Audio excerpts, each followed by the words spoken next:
오늘 본문은 이 바울이 자신이 14년 전에 경험했던 이 아주 신비한 체험에 대해 고백하는 내용이고요. 그 다음에 또 자신이 육신의 가시를 위해 3번 기도했던 일에 대해서 간증하는 내용입니다. 바울은 이 두 가지 사건이 지금의 자신을 만들었다 이렇게 얘기를 하는데요. 그것이 어떤 내용이냐?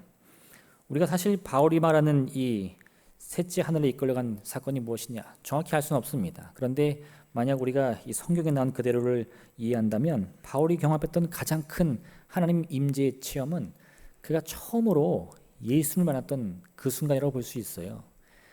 이전에 다윗은요 혈기왕성한 청년이었습니다. 자신의 믿음대로 그리스도인들을 핍박하는 것이야말로 하나님이 내게 주신 사명이다 이렇게 생각하면서 가는 곳마다 예수님을 믿는 사람들을 다 때려잡는 일에 열심을 내었습니다. 그래서 그 일을 위해 다메섹으로 갔는데요. 그 다메섹으로 가던 길에 고꾸라져 가지고 환상 중에 예수님을 만난 거예요. 바로 그 사건을 통해서 바울의 인생은 완전히 바뀌었습니다. 근데 바울은 사람들을 만날 때마다 그 얘기를 하지 않았어요. 내가 예수님을 환상 중에 봤어. 내가 아주 놀라운 체험을 했어. 이런 얘기를 일절 하지 않았다는 겁니다. 왜요? 만약 자신이 그때 하나님께 큰 은혜를 받고 또 예수 그리스도를 전심으로 받아들이면서 그 인생이 완전히 바뀌었는데 그 감동을 사람들에게 잘못 이야기하다 보면 잘못해서 내 자랑이 돼가지고 그때 그 은혜를 지켜내지 못할까 봐 사람들에게 오해를 살까 봐 그래서 바울은요 아예 자신이 경험한 그 넘치는 기쁨과 감사를 아무에게도 말하지 않았다는 겁니다. 근데 오늘 14년 만에 그 얘기를 하겠다는 거예요. 그러면서 또 뭐라고 말합니까? 그것뿐만 아니라 자신이 육신의 가시를 위해서 3번 기도했는데 하나님의 응답을 받았다. 마지막 결론은 무엇이냐? 이 모든 것을 통해 나는 능욕과 궁핍과 박해와 곤고와 모든 것을 기뻐하며 내가 약한 그때 강한 것을 깨달았다 이겁니다. 이와 같은 바울의 고백을 통해서요 우리는 어떤 하나님을 만날 수 있는가 그 이야기를 함께 나누고자 합니다. 첫 번째 여러분, 우리는 이 바울의 고백을 통해 우리도 어떤 순간에든 하나님의 영광을 바라볼 수 있는 믿음을 가져야 합니다. 이게 되게 중요해요. 하나님의 영광이라는 것은요 바라볼 만해서 바라보는 게 아닙니다. 우리가 하나님 그리고 영광 그러니까 굉장히 큰 걸 생각해요. 정말 눈을 감아도 환한 빛이 보이면서 내가 정말 피할래도 피할 수 없는 그 영광이 나를 향하고 있겠지. 물론 우리가 영의 눈으로 바라보면 그 말이 맞겠죠. 근데 육의 눈으로 바라보면 사실 그런 모습은 전혀 보이지 않습니다. 오늘 바울도 어떤 얘기를 하느냐 자신이 14년 만에 하나님을 만난 아주 그 깊은 은혜의 처음을 얘기하는데 뭘 함께 얘기해요? 내가 육신의 가시를 위해 기도했는데 그 병이 낫지 않았다는 걸 함께 얘기하는 거예요. 왜 그럴까요? 바울의 인생을 바꾼 하나님의 영광의 체험은 찬란한 은혜의 빛 가운데만 임한 것이 아니라 이 육신의 눈으로 보기에는요 남들이 볼 때는 전혀 이해할 수 없는 깊은 고난 가운데 있기 때문인 겁니다. 바울이 그럼 오죽하면 이런 말 합니까? 자기는 박해와 곤고와 능욕도 다 기뻐한다. 왜요? 그런 모든 고통과 슬픔의 체험 속에서 하나님을 만났기 때문인 거예요. 근데 그럴 때도 어떻게 된다? 오직 하나님의 영광만을 바라봐야 된다. 이 바울이요 이런 깊은 은혜 가운데에 자신의 인생의 방향을 완전히 바꾸어서 예수 그리스도를 전합니다. 가는 곳마다 예수님의 복음을 전하면서 귀신을 쫓아내고 많은 병자들을 고쳐주었어요. 근데 그것으로 그러면 바울은 사람들에게 칭송을 받았느냐? 물론 그런 사람도 있지만 오늘 이 고린도 후서를 적을 때 바울은 많은 비난을 당했습니다. 사람들이 그를 업신여기는 거예요. 특히나 이 바울은 고린도 교인들을 위해서 자기가 헌신하도록 많은 노력을 했는데도 불구하고 사람들이 그를 배신하고는 이 바울에 대해서 의심과 험담을 합니다. 그래서 바울이 그 마음이 얼마나 괴로운지 그 마음, 사람들의 마음을, 그 미움을, 그 분노를 설득하기 위해서 그리고 화해하기 위해서 자신이 지금껏 이 14년 동안 누구에게도 말하지 않은 그 자기의 고백을 고백하기로 결정을 하는 거예요. 하나님의 이 놀라운 은혜 가운데 쓰임받은 바울도요 예전에 이런 경험이 있다는 거예요. 내가 해결할 수 없는 문제가 있었다. 그것은 마치 사탄의 가시와 같이 나를 엄청 괴롭혀서 나도 이 육신의 질병을 고치기 위해서 하나님께 3번이나 기도했다. 그런데도요 그 일은 낫지 않습니다. 오죽하면 이 갈라디아서 4장에 보면요 바울이 그 힘들어하는 모습을 보던 이 바울 주변의 사람들이 이런 말을 했어요. 너희를 시험하는 것이 내 육체에 있으되 이것을 너희가 업신여기지도 아니하며 버리지도 아니하고 오직 나를 하나님의 천사와 같이 또는 그리스도 예수와 같이 영접하였도다. 너희의 복이 지금 어디에 있느냐? 내가 너희에게 증언하노니 너희가 할 수만 있었더라면 너희의 눈이라도 빼어 나에게 주었으리라. 바울을 사랑하던 사람들은요, 바울이 그 자신의 육신의 문제로 인해 고민하니까 뭐라 그래요? 너희가 할 수만 있다면 그 눈을 빼어서라도 나를 고치고 싶어 하였다. 네. 그러니 이 바울의 고통이 얼마나 큰지를 다 아는 거죠. 근데 놀랍게도 이 고린도 교회의 교인들은 그런 바울의 약함을 보면서 저거 믿음이 없어서 저런 거야, 응답하지 못해 저런 거야, 바울의 약점으로 삼았다 이겁니다. 고린도후서 10장 10절에 보니까요, 그들의 말이 그의 편지들은 무게가 있고 힘이 있으나 그가 몸으로 대할 때는 약하고 그 말도 시원하지 않다 하니. 네, 뭡니까? 그 바울 선생 편지를 읽을 때는 너무나 은혜가 되고 감동이 오는데 막상 그 모습을 보고 얼굴을 보고 대면해서 말해보니까 별거 없더라고. 네. 왜 그랬을까요? 그 육신의 가시 때문에. 그 문제가 정확히 뭔지는 모르겠지만 사람들이 그 모습을 볼 때마다 아니, 그리스도의 종이라는 사람이 자기 문제는 왜 해결 못해? 남의 병은 고쳐주고 남의 들린 귀신은 쫓아내면서 왜 자기 문제는 해결 못해? 이러면서 이 바울을 업신여겼다는 겁니다. 그래서 바울은요, 이런 사람들의 의심을 깨우치기 위해서 그동안 감추었던 고백을 하며 자신이 어떤 인생을 살아왔는지, 그리고 어떤 삶으로 어떤 믿음을 가지고 살아왔는지를 고백합니다. 그 비결이 무엇이냐? 이러한 깊은 고난과 슬픔과 사람들의 수많은 멸시 속에서도 그들을 바라본 게 아니라 하나님의 영광만을 바라봤다 이겁니다. 바울이 고백한 이 14년간의 그의 인생이라는 것은 바울이 얼마나 큰 고통 속에 있었는가를 함께 포함하고 있는 거예요. 그런데 그 고통이 중요한 것이 아니라 내가 이 깊은 고통 속에 14년간을 지내왔지만 그 가운데 입도 뻥끗하지 않았다는 거죠. 왜요? 하나님의 영광 가리울까 봐. 이게 바울의 믿음이었습니다.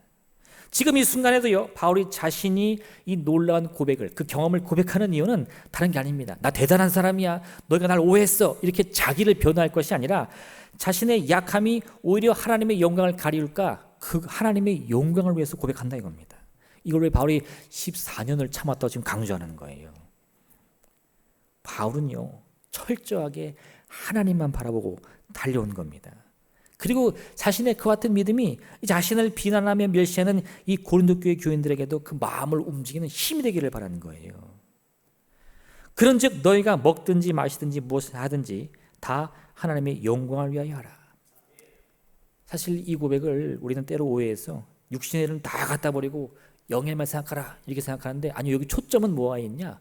하나님의 영광에 있는 겁니다. 그게 영의 일이든 그게 육의 일이든 가리지 않아요. 상관없습니다.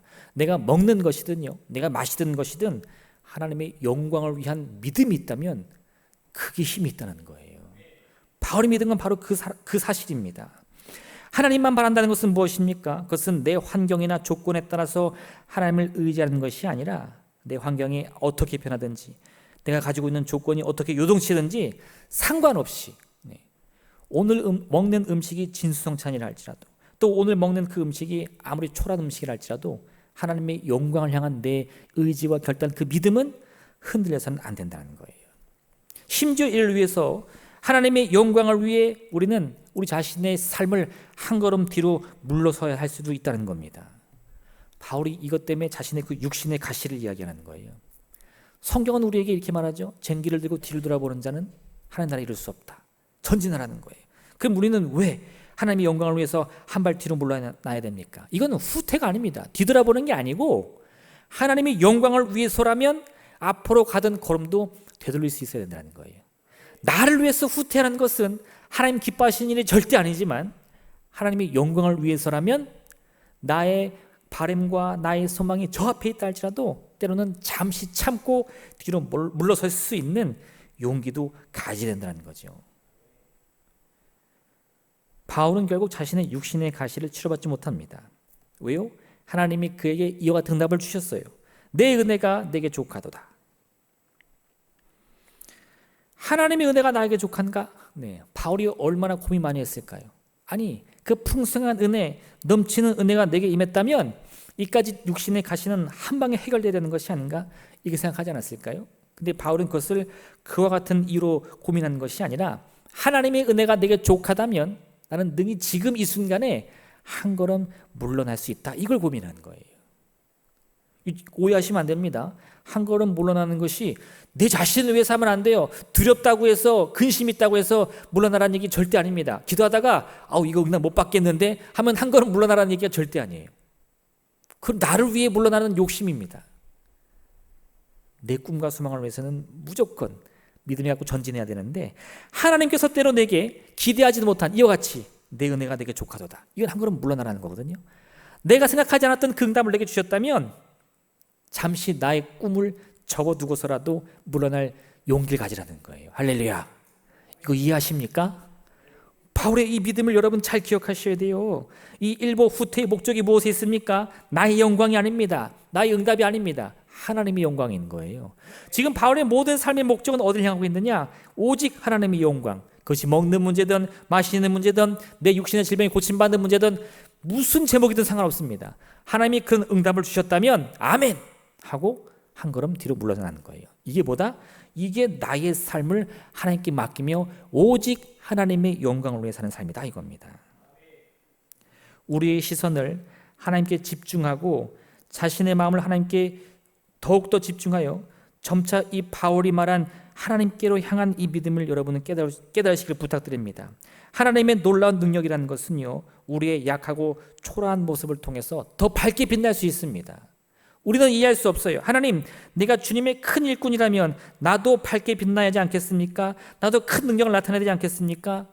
물론 그 말이 틀린 말은 아닙니다. 그런데 그것만 옳은 것도 아니라는 거예요. 때로는 내가 하나님의 큰 일꾼임에도 불구하고 나의 약함을 통해 주님이 나타난다, 이겁니다. 나의 부족함을 통해 하나님이 영광 받으신다, 이겁니다. 바울이 그걸 깨달으니까 이 세 번의 기도를 통해서 절망하거나 낙심한 것이 아니라 내 은혜가 내게 족하다 라는 하나님의 그 응답이 기쁨으로 다가올 수 있는 거예요. 아무 문제 해결되지 않았습니다. 여전히 사람들은 나를 멸시하고 조롱합니다. 내 육신의 이 가시는 여전히 내 육신을 쥐고 흔듭니다. 그런데도 지금까지 있었던 걱정, 근심, 염려는 다 사라지고요, 하나님의 이와 같은 기대하지 않은 응답이 원망이나 불평으로 다가가는 것이 아니라 나에게 감사와 기쁨의 제목으로 다가온 거예요. 왜요? 나는 오직 하나님의 영광을 위해 살아가는 사람이니까. 할렐루야. 이 귀한 믿음을 통해서 우리의 삶이 어떤 방향에 놓여있든지 간에, 어떤 상황에 놓여있든지 간에 아무 상관없이 오직 먹든지 마시든지 나의 모든 삶을로 하나님의 영광을 밝히 드러내는 여러분 되시기를 주님으로 부탁드립니다. 두 번째, 여러분, 우리의 인생에서 변화가 기회임을 잡으셔야 됩니다. 이게 아주 중요한데요, 우리가 하나님만 바라보면서 하나님과 동행하기로 작정하면 우리의 인생은 필연적으로 변화를 맞이하게 됩니다.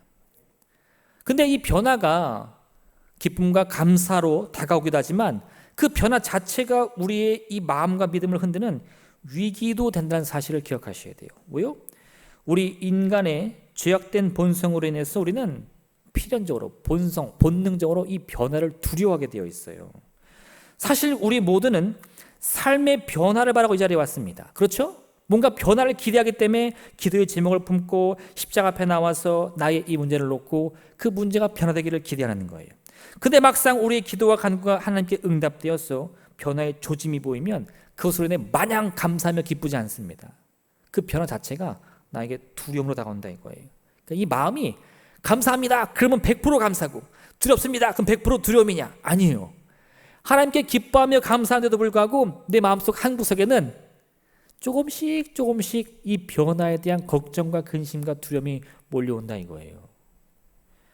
제가 학생 시절에 중고등학교 때 엄청 열심히 교회를 다녔거든요. 할렐루야. 믿으십니까?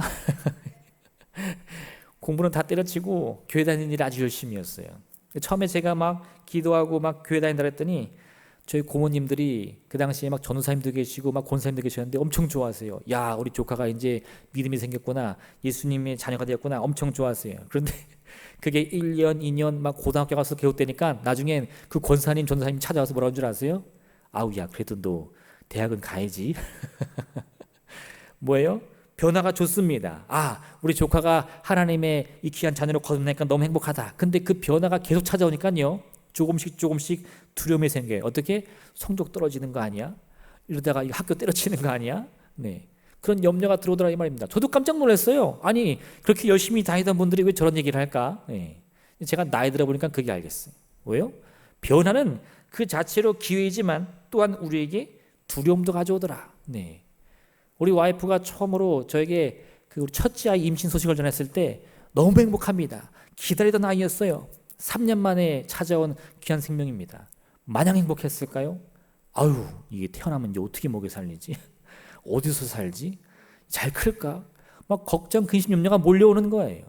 나중에 어떤 생각 드는 줄 아세요? 그냥 안 낳는 게 행복한 거 아니야? 네. 그 유혹에 빠지니까 요즘 젊은이들이 어때요? 결혼을 얘기 않는다는 거예요.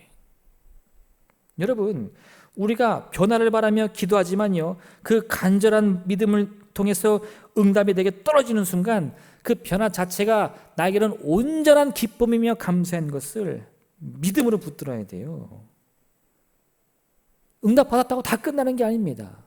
그 변화가 나의 삶 속에서 내 마음을 흔드는 위기가 될 수 있다는 것을 우리는 깨달아야 돼요. 하나님이 아브라함을 부르셨을 때 많은 축복을 약속하시면서 뭘 말씀하셨죠? 아버지와 친척과 이 고향 땅을 떠나라는 거예요. 왜요? 그 변화가 필연적인 것이고 그 변화를 아브라함이 견뎌내야만 하나님 주시는 그 온전한 축복을 다 받아 누릴 수 있기 때문입니다. 하나님이 이스라엘 백성의 기도를 응답하셔서 그들을 애굽에서 구원하셨습니다. 이 애굽의 왕 바로가 온 이스라엘 사람들의 해방을 선포했어요. 할렐루야! 기쁨에 맞이 않아서 모든 사람들이 춤추며 노래하며 다 집을 뛰쳐나와서 광야로 갔는데 거기서 행복했습니까? 아니요. 광야 땅에 들어가자마자 막 두려움이 몰려오는 겁니다. 뭘 먹지? 뭘 마시지? 애굽 땅에서는 배는 안 골맞는데 그 변화가 그들에게는 오히려 걱정, 근심을 가져온 거예요. 여러분, 변화가 찾아올 때 그것이 하나님의 응답으로서 나에게 온전한 감사의 제목인 것을 믿음으로 붙들지 않으면요, 오히려 그건 위기가 됩니다. 예수님께서 갈릴리 호수에서 베드로를 부르셨어요. 이렇게 말씀하셨는데 나를 따라오라. 내가 너희를 사람을 낚는 어부가 되게 하리라. 이 말씀을 읽을 때마다 막 가슴이 뜁니다. 아, 주님은 언제 내게 찾아서 이 귀한 말씀을 주실까? 언제 나에게 이런 부르심을 주실까? 그런데 여러분, 한번 여러분이 상상을 해보셔야 돼요. 평생을 이 갈릴리 호수에서 배와 그물로 먹고 살던 이 베드로가 하루아침에 주님께서 배와 그물을 버려두고 나를 따르라 말씀하셨을 때 그 마음 속에는, 그 생각 속에는 어떤 마음이 들었을까? 온전히 기쁨과 감사했을까? 아니요. 베드로가요, 그냥 막 넘치는 감사와 기쁨으로 뛰어갔을까요? 결단으로 가는 거예요. 어떻게? 그 말씀을 따르기로 작정하면서 내 평생 나를 먹여 살려준 그 배와 그물을 버려두고 따라갈 결단한다 이겁니다.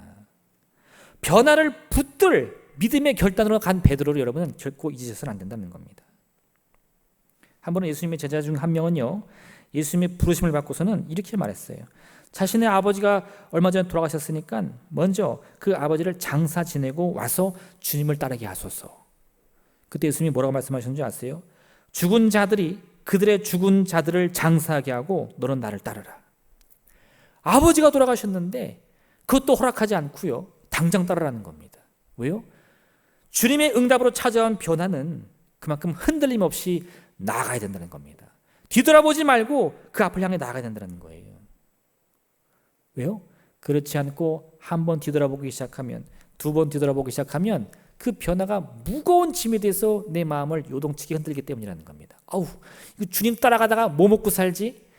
예수님이 나 먹여 살려주시나? 나는 평생 그물이 치던 어부인데 내가 주님 따라서 무슨 사람을 낚나? 이 고민하면 이 밑도 끝도 없는 거예요. 선지자 예레미야는요, 하나님의 부르심을 받은 후에 하나님의 그 귀한 말씀을 선포하면서 자신의 삶을 어떻게 고백했는가?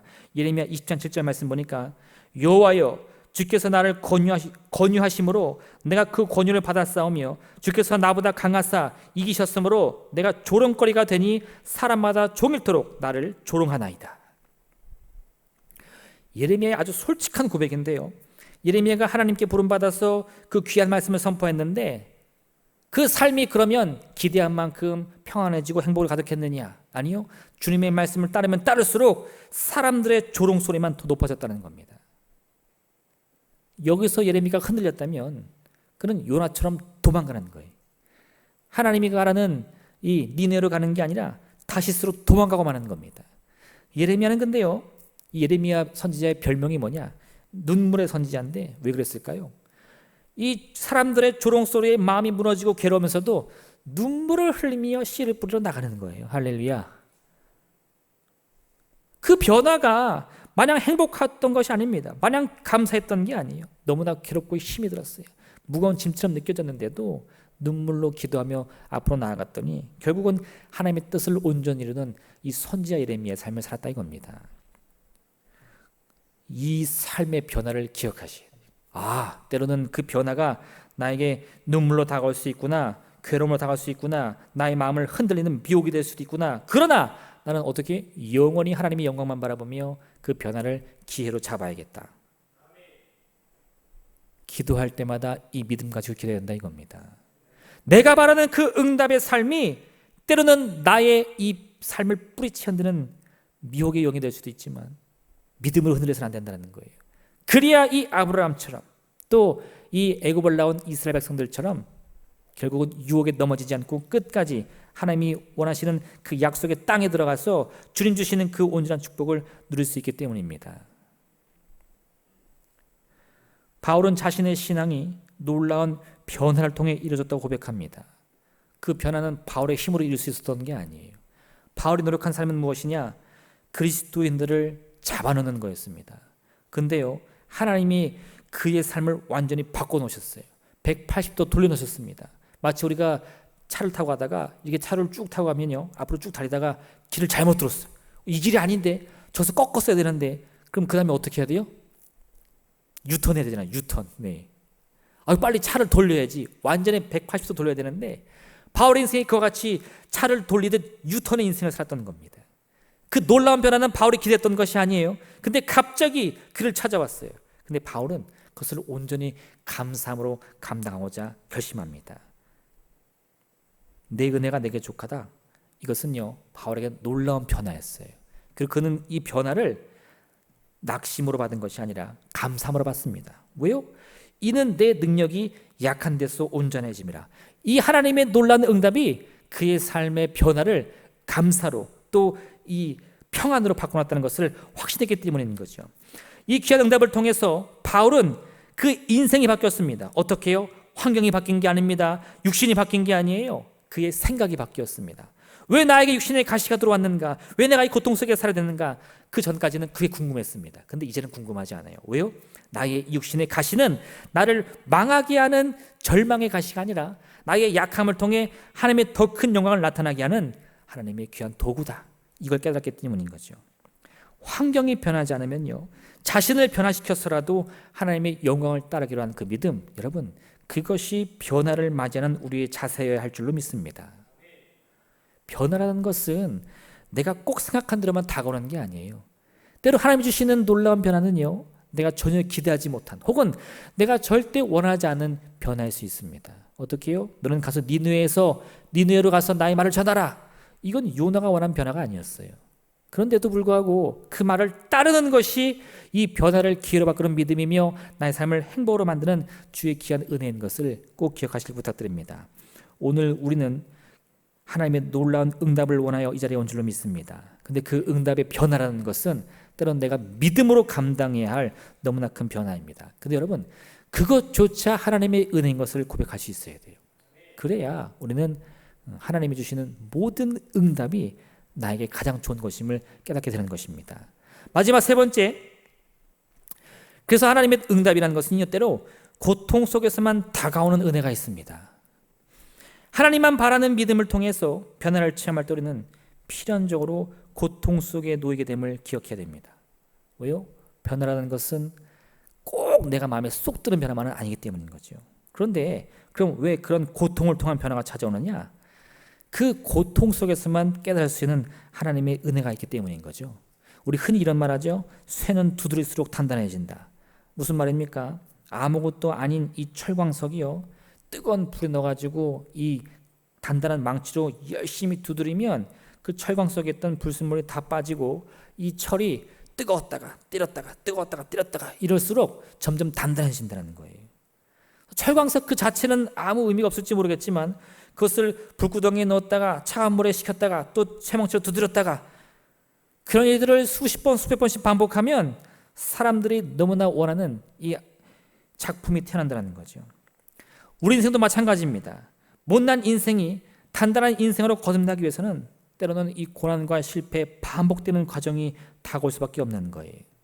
그 과정 속에서 우리는 때로 상처를 입을 수도 있습니다. 육신의 질병을 얻을 수도 있습니다.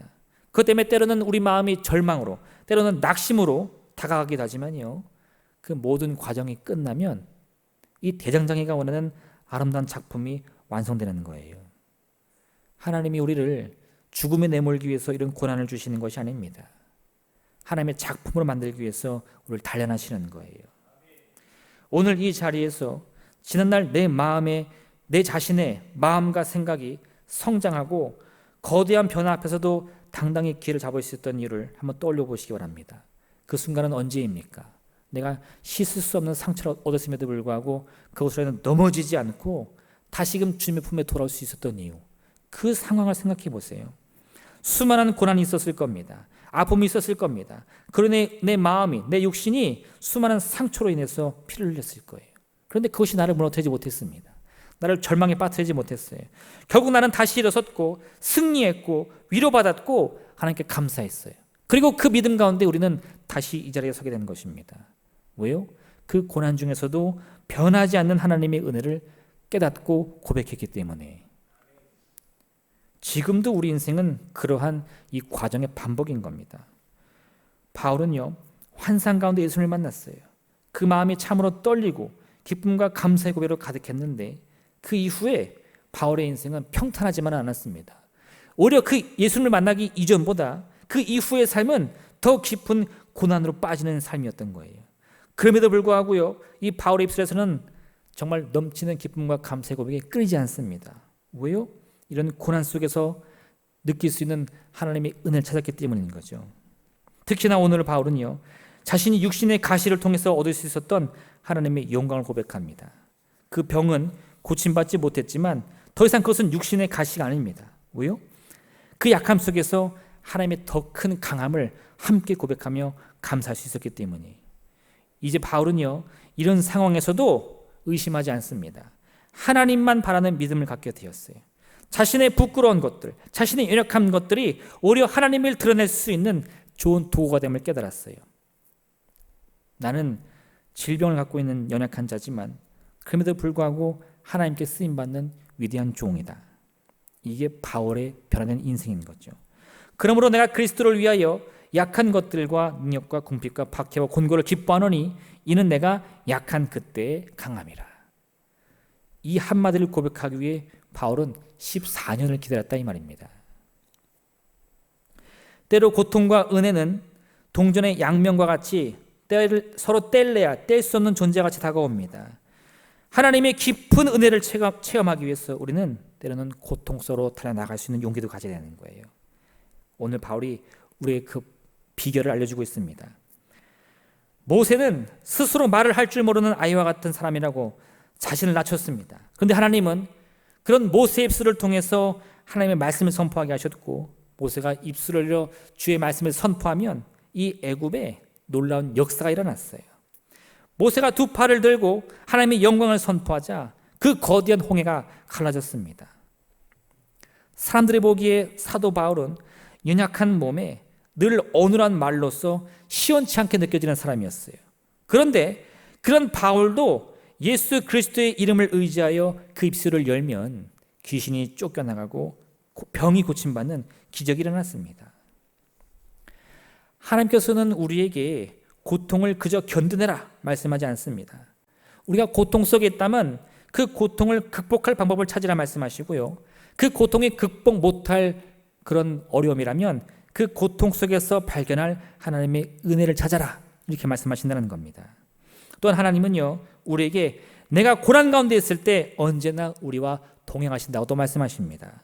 내가 물 가운데로 지날 때에 내가 너와 함께 할 것이라. 강을 건널 때에 물이 너를 침몰하지 못할 것이며 내가 불 가운데로 지날 때에 타지도 아니할 것이요 불꽃이 너를 사지도 못하리니 대전하는 여호와 내 하나님이요 이스라엘의 거룩한 이요 내 구원자임이라.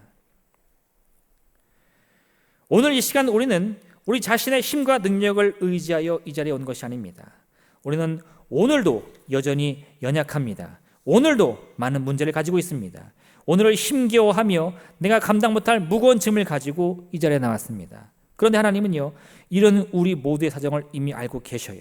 그럼에도 불구하고 우리를 고와 같이 버려두지 않고 우리를 참으로 책망하지 않고 오히려 우리를 품으시며 주님의 위대한 도구로 사용하신다 이겁니다. 그 사실을 깨달을 때 고통이 나를 덮치는 그 절박한 상황 속에서도 우리는 고통 가운데 발견할 하나님의 귀한 은혜를 깨달을 수 있다 이거죠. 여러분, 고난 속에 있습니까? 슬픔 속에 있습니까? 그 가운데도 여전히 변하지 않고 반짝반짝 빛을 내는 하나님의 은혜를 발견하시길 부탁드립니다. 고난 가운데서도 하나님의 은혜는 바뀌지 않는 겁니다. 오늘 그러므로 이 자리가 이러한 고난 가운데서 발견한 하나님의 은혜를 찾는 복된 자리 되시길 부탁드립니다. 내가 능력이 있어서가 아닙니다. 하나님의 은혜를 의지할 때 우리의 삶은 언제나 하나님의 품속에 있는 겁니다. 내가 가지고 온 기도의 제목이 무거우면 무거울수록 나를 향한 하나님의 위로의 손길은 더 크고 따뜻할 것을 믿으시기를 부탁드립니다. 그 소망이 있을 때 우리는요, 어떤 고난 중에서도 나에게 스스로 낭망을 선택하는 것이 아니라 나를 구원하실 하나님으로 인해 고난 중에 기뻐하는 법을 깨닫게 되는 거예요. 응답이 오지 않았어요. 변화가 찾아오지 않았습니다. 그럼에도 불구하고 우리는 지금 이 순간에 미리 기뻐하며 다가올 하나님의 그 손길을 바라볼 수 있다는 거죠. 물론 그 과정은 쉽지 않습니다. 대장장이가 철을 두드려 단련하듯이 우리의 인생은 많은 문제와 어려움 속에 단련받아야 할 것이에요. 근데 그 목적은 무엇입니까? 나를 정금과 같이 단련하여 하나님의 크신 은혜 가운데 품기 위해서인 거죠. 오늘 여러분의 인생이 바로 그 과정 가운데 있음을 깨달으시고요. 하나님, 나를 정금같이 만들어 주옵소서. 이 모든 슬픔도 고난도 고통도 나를 넘어뜨릴 것이 아니라 하나님이 더 크신 은혜와 그 역사를 바라보게 하는 기회로 삼게 하여 주옵소서. 기도하는 여러분 되시기를 주님으로 축원드립니다. 이 시간 함께 기도하겠습니다. 오늘의 말씀을 기억하시면서 하나님, 참으로 우리 인생 가운데 찾아오는 모든 변화가 우리 믿음을 단련시키는 기회가 되게 허락하여 주시옵소서. 참으로 내 인생 가운데 문제가 찾아올 때, 고난이 찾아올 때도 그것으로 인해 스스로 낙심할 것이 아니요, 그 변화의 기회를 주님께 다가갈 수 있는 믿음의 길을 삼게 도와주시옵소서. 주님의 이름 생명으로 간절히 기도하겠습니다. 주여!